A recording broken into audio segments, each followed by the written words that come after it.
Mission chapter 1 இந்த படம் முதல் நாள் வந்து ஒரு மோசமான கலெக்ஷன் எடுத்திருந்தது. அப்படியே ஒவ்வொரு நாளுமே இந்த படத்தோட கலெக்ஷன் அதிகமாகிட்டே வந்தது. நேற்று 9வது நாள் இந்த படத்தோட கலெக்ஷன் அப்படிங்கிறது மிக பெருசு. எவ்வளோ அப்படிங்கிறத இந்த வீடியோவில் நம்ம டிஸ்கஸ் பண்ணுவோம். ஸோ இதுவரையும் டோட்டலாக இந்த படம் எவ்வளோ கலெக்ட் ஆகிருக்கு அப்படிங்கிறத பார்ப்போம். அப்புறம் நேற்று அயலானூர் மிகப்பெரிய நம்பர் வந்து கலெக்ட் பண்ணியிருக்கு, எவ்வளோ அப்படிங்கிறத பார்ப்போம். அப்புறம் கேப்டன் மில்லர், குண்டூர் காரம், ஹனுமான் இந்த படங்களோட வசூல் எல்லாத்தையுமே ரொம்ப தெளிவாக இந்த வீடியோவில் பார்க்க போகிறோம். இது இல்லாமல் இந்த வீடியோவில் இன்னொரு முக்கியமான ஒரு படம் பார்க்க போகிறோம். Dark Knight, Batman Dark Knight 2008ஆம் ஆண்டு வந்து ஒரு மிகப்பெரிய சம்பவம் பண்ண படம். அந்த படத்தோட பட்ஜெட் என்ன, வசூல் என்ன, ஷேர் என்ன அப்படிங்கிறத பார்ப்போம். ஸோ வீடியோக்குள்ள போகிறதுக்கு முன்னாடி நம்ம சேனலை நீங்கள் சப்ஸ்கிரைப் பண்ணல அப்படின்னா பண்ணிவிடுங்க. பக்கத்தில் இருக்க பெல் ஐகானை ப்ரெஸ் பண்ணிவிடுங்க. வாங்க வீடியோக்குள்ள போகலாம்.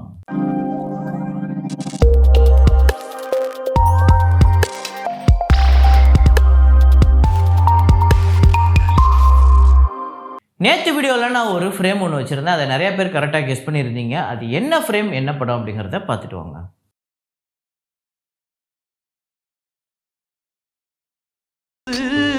அட இங்கே குளிக்கும் மனிதன் அழுக்கில் கங்கை கலங்குது. ஆமாங்க, மகாநதி தான். மகாநதி படத்தில் வந்து தான் பொண்ணை வந்து கல்கத்தாலேருந்து மீட்டு கொண்டு வந்துட்டு இருப்பார். ஒரு நதி வழியாக ஒரு போட்டில் போய்கிட்டு இருப்பாங்க. அப்போ வரக்கூடிய ஒரு பாட்டு தான். ஸோ அதில் வரக்கூடிய ஒரு ஃப்ரேம் தான். இதை கரெக்டாக கெஸ் பண்ண முதல் 5 பேர் எஸ்பி டாண்டி அப்படிங்கிறவர், ரியாஸ் செயில், அப்புறம் வந்து மோகன் யுவன் ஆண்டம், அப்புறம் ஆக்காஸ் அப்படிங்கிறவங்க, அப்புறம் தருண். இந்த 5 பேர் தான் வந்து முதல்ல கெஸ் பண்ணியிருக்காங்க. இன்றைக்கான ஃப்ரேமை பாருங்கள், கெஸ் பண்ணுங்கள்.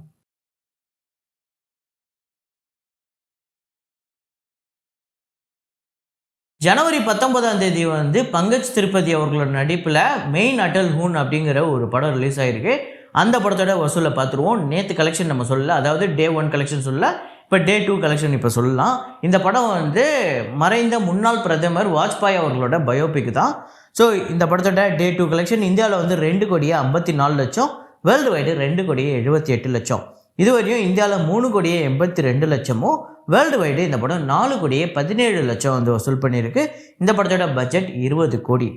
அப்புறம் ஆப்ரஹாம் ஓஸ்லர், அந்த படத்தோட டே 10 கலெக்ஷன் கேரளாவில் 97,00,000, வேர்ல்டு வைடு 1,08,00,000 வந்து வசூல் பண்ணியிருக்கு. 20,03,00,000 கேரளாலையும், வேர்ல்டு வைடு 26,13,00,000 வந்து வசூல் பண்ணியிருக்கு. அப்புறம் சைந்தவ், அந்த படத்தோட டே 8 கலெக்ஷன் ஆந்திரா தெலுங்கானாவில் 48,00,000, வேர்ல்டு வைடு 54,00,000, ஆந்திரா தெலுங்கானாவில் 14,41,00,000 டோட்டலாகவும், வேர்ல்டு வைடு 17,16,00,000 வந்து வசூல் பண்ணியிருக்கு. ஸோ இப்போதைக்கு இது ஒரு தோல்வி படமாக தான் தெரியுது பார்க்கும்போது.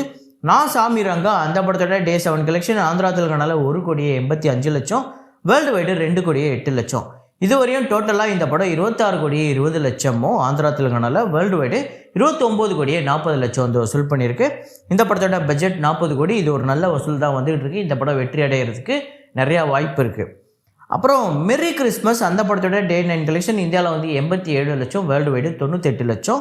இதுவரையும் 17,70,00,000, இந்தியாவில் வேர்ல்டு வைடு 19,75,00,000 வந்து வசூல் பண்ணியிருக்கு. அதுக்கு அடுத்ததாக மிஷன் சாப்டர் 1 டே 9 ஒரு மிகப்பெரிய வசூல் எடுத்திருக்கு. வழக்கமாக இந்த படம் 19 லட்சம், 20 லட்சம், 30 லட்சம் இப்படி தான் ஸ்டார்ட் ஆச்சு. அப்புறம் 60 லட்சம், 70 லட்சம் வந்தது. இப்போ கோடிகளில் போயிருக்கு. ஸோ 1,24,00,000 தமிழ்நாட்டிலையும், வேர்ல்டு வைடு 1,39,00,000 வந்து வசூல் பண்ணியிருக்கு. 4,41,00,000 தமிழ்நாட்டிலையும், வேர்ல்டு வைடு 4,97,00,000 இந்த படம் வந்து வசூல் பண்ணியிருக்கு. ஸோ உண்மையிலே ஒரு மிகப்பெரிய வசூல் எடுத்திருக்குங்க. நேற்று 9வது நாள். ஸோ 10வது நாள், அதாவது இன்றைக்கி ஞாயிற்றுக்கிழமை நான் பேசிகிட்டு இருக்க சமயத்தில் இதோட டபுள் மடங்கு வர்றதுக்கு வாய்ப்பு இருக்குது அப்படின்னு சொல்கிறாங்க. ஸோ இந்த படம் இப்படியே போச்சுன்னா இந்த படம் வெற்றி படமாக அமைகிறதுக்கு வாய்ப்பு இருக்குது. ஸோ இது இல்லாமல் நிறையா பேர் இந்த படம் ஆல்ரெடி 20 கோடிக்கு மேலே வசூலாகிடுச்சு, 23 கோடி வசூலாகிடுச்சு அப்படின்லாம் சொல்லிகிட்டு இருக்கீங்க. எனக்கும் அப்படி சொல்லணுன்னு தான் ஆசை. ஒரு நல்ல படம் வெற்றி படமாக அமைகிறது எனக்குமே விருப்பம் தான். ஆனால் இந்த படம் 11ஆம் தேதி ரிலீஸ் ஆகும்போது அவ்வளோ ஸ்க்ரீன்ஸில் ரிலீஸ் ஆகலை. ஒரே நாளில் 4 கோடி 5 கோடி தமிழ்நாட்டில் மட்டுமே ஃபுல்லானாலுமே அவ்வளோ கலெக்ஷன் எடுக்கிற அளவுக்கு இந்த படம் வந்து அவ்வளோ தேட்டரில் ரிலீஸ் ஆகலை. அப்புறம் போக இந்த படத்துக்கு இப்போ ஸ்க்ரீன்ஸ் நிறையா இருக்குது. அதனால தான் இந்த அளவுக்கு ஒரு வசூல் எடுத்திருக்கு. எப்படி வந்து நம்ம வேறு ஒரு படங்களுக்கு இப்போ உதாரணத்துக்கு ஒரு வசூல் நம்ம சொல்லும்போது தமிழ்நாட்டில் 7 கோடி வசூலாகிருக்கு, ஆந்திரா தெலுங்கானாவில் ஒரு 60 லட்சம் 70 லட்சம், கர்நாடகாவில் 1 கோடி, கேரளாவில் ஒரு 20 லட்சம் அப்படின்னு சொல்லுவோம்ல, அந்த மாதிரி நம்ம இவ்வளோ பெருசாக ஒரு இதுவாக சொல்கிற அளவுக்கு இந்த படம் அந்த இடத்துலலாம் ரிலீஸ் ஆகலை. இப்போ நீங்கள் போய் புக் மை ஷோவில் போட்டு பார்த்தீங்கன்னா கூட இந்த படம் வந்து அங்கெல்லாம் திரையிடப்படலை. ஸோ அதுதான் இந்த படத்துக்கு மெயின் பிரச்சனையாகவே அமைஞ்சுது. அதையும் தாண்டி ஒரு நல்ல படம் எப்போவுமே எப்படிப்பட்ட ஒரு சூழ்நிலையிலையும் ஜெயிக்கும் அப்படிங்கிறதுக்கு ஒரு மிகப்பெரிய உதாரணமாக நேற்று கலெக்ஷன் அமைஞ்சிருக்கு மிஷன் சாப்டர் 1. ஸோ இது தொடர்ந்து இந்த படம் ஒரு பெரிய வெற்றி படமாக அமைதா இல்லையா அப்படிங்கிறத வரப்போகிற நாட்களில் பார்ப்போம். ஹனுமான் அந்த படத்தோட Day 9 கலெக்ஷன் தமிழ்நாட்டில் 34 லட்சம், ஆந்திரா தெலுங்கானாவில் 9 கோடியே 78 லட்சம், கர்நாடகாவில் 2 கோடியே 20 லட்சம், கேரளாவில் 5 லட்சம், ரெஸ்ட் ஆஃப் இந்தியாவில் 4 கோடியே 65 லட்சம், ஓவர்சீஸில் 2 கோடியே 80 லட்சம், வேர்ல்டு வைடு 19 கோடியே 87 லட்சம் இந்த படம் வந்து வசூல் பண்ணியிருக்கு Day 9. ஸோ ஒரு மிகப்பெரிய வசூலை தொடர்ந்து எடுத்துக்கிட்டு இருக்குங்க. எனக்கு தெரிஞ்சு இந்த படம் இப்படியே போச்சு அப்படின்னா 300 கோடி கூட வசூல் பண்ணும் அப்படின்னு நினைக்கிறேன். ஸோ இதுவரையும் டோட்டலாக தமிழ்நாட்டில் 2 கோடியே 31 லட்சம், ஆந்திரா தெலுங்கானாவில் 80 கோடியே 7 லட்சம், கர்நாடகாவில் 13 கோடியே 59 லட்சம், கேரளாவில் 33 லட்சம், ரெஸ்ட் ஆஃப் இந்தியாவில் 33 கோடியே 99 லட்சம், ஓவர்சீஸில் 42 கோடியே 95 லட்சம், வேர்ல்டு வைடு 173 கோடியே 24 லட்சம் இந்த படம் வந்து 9 நாளில் வந்து வசூல் பண்ணியிருக்கு. மிகப்பெரிய ப்ராஃபிட், மிகப்பெரிய லாபம்.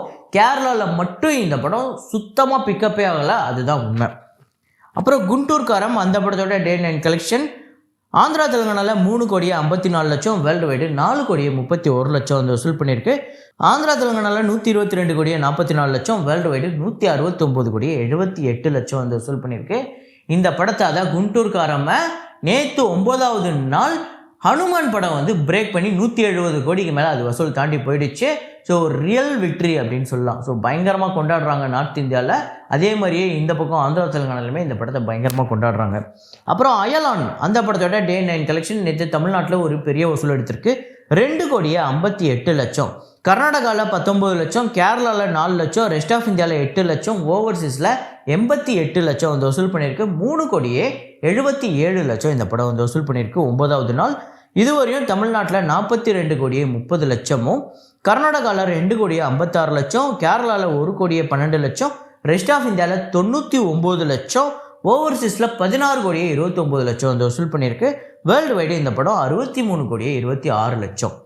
ஸோ இதுவரையும் டோட்டலாக ஒரு 63 கோடி இந்த படம் வந்து வசூல் பண்ணியிருக்கு. நேற்று 3 கோடிக்கு மேலே வசூல் பண்ணி நல்ல வசூல் எடுத்திருக்கு. இப்போதைக்கு பயங்கரமாக போய்கிட்டு இருக்கு அயலான். அப்புறம் கேப்டன் மில்லர் அந்த படம் Day 9 கலெக்ஷன் பார்த்திங்க அப்படின்னா தமிழ்நாட்டில் 1 கோடியே 17 லட்சம் வந்து வசூல் பண்ணியிருக்கு. கர்நாடகாவில் 15 லட்சம், கேரளாவில் 14 லட்சம், ரெஸ்ட் ஆஃப் இந்தியாவில் 17 லட்சம், ஓவர்சீஸில் 80 லட்சம், வேர்ல்டு வைடு 2 கோடியே 43 லட்சம் வந்து வசூல் பண்ணியிருக்கு Day 9. இதுவரையும் தமிழ்நாட்டில் டோட்டலாக 38 கோடியே 91 லட்சமும், கர்நாடகாவில் 3 கோடியே 82 லட்சம், கேரளாவில் 2 கோடியே 73 லட்சம், ரெஸ்ட் ஆஃப் இந்தியாவில் 4 கோடியே 7 லட்சம், ஓவர்சீஸில் 14 கோடியே 24 லட்சம், வேர்ல்டு வைடு 63 கோடியே 77 லட்சம் இந்த படம் வந்து வசூல் பண்ணியிருக்கு. ஸோ தமிழ்நாடை பொறுத்த வரையும் ஹையஸ்ட் கலெக்ஷனில் இப்போதைக்கு அயலான் இருக்கு.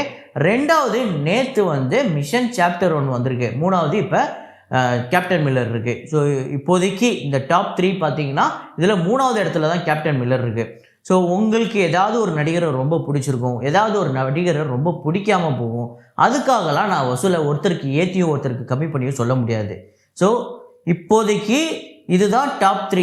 இதில் உங்களுக்கு பிடிச்ச நடிகர் டாப்பில் இருக்கலாம், இல்லை பிடிக்காத நடிகரை நான் டாப்பில் சொன்னதுக்காக நீங்கள் என்னை திட்டலாம்.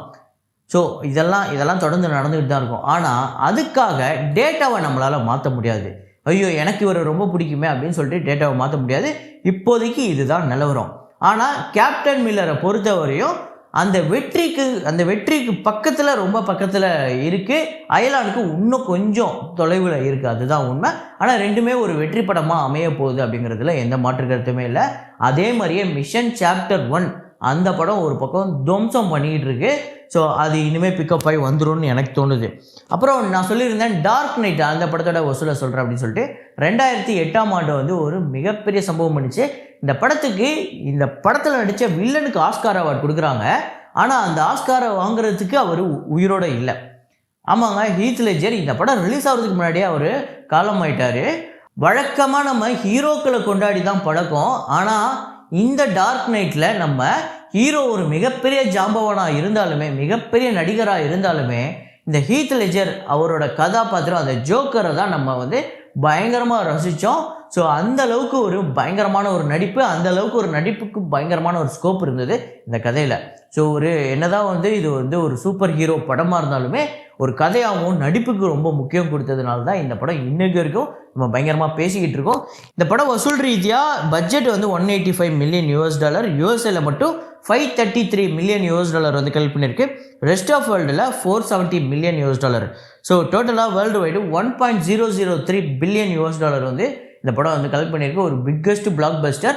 இந்த படம் உங்கள் எத்தனை பேருக்கு ஃபேவரட் அப்படிங்கிறது கமெண்ட்டில் போடுங்க.